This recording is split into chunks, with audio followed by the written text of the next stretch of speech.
In the end of this tutorial, you will learn how to blur a moving object and blur a static objects. Hi, welcome to this channel. This video is about how to put blur effect in video on CapCut. First, you need to open CapCut application on your phone.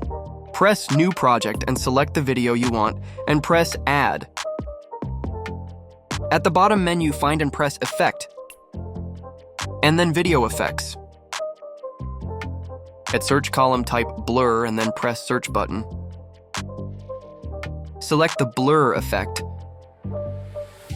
Press Cancel, and then Right button.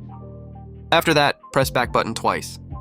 Back to bottom menu, hit Overlay, and then hit Add Overlay. Select the same video and press Add button. Zoom in the overlay video to same ratio of the video. Back to bottom menu, you need to find a Mask button and hit it.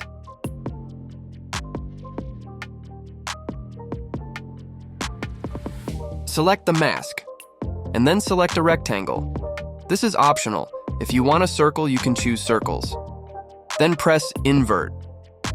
You can see on the screen, the blur has changed to only in small rectangle. Then you need Adjust to where you want to blur. The tutorial of blurring that static object has complete. You can press Play button to check if the video are correctly blur. Before we continue to the next tutorial, if you like this video, please hit the like button and subscribe.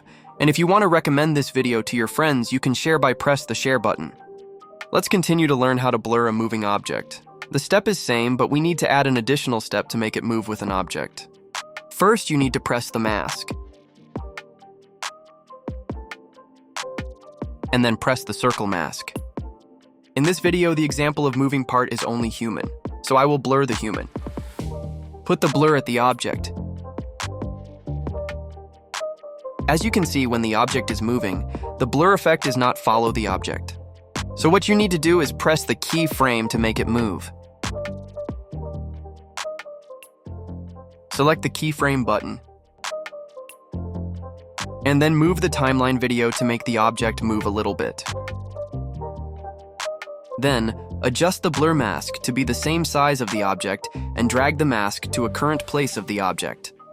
Repeat the steps until you finish blurring the entire object.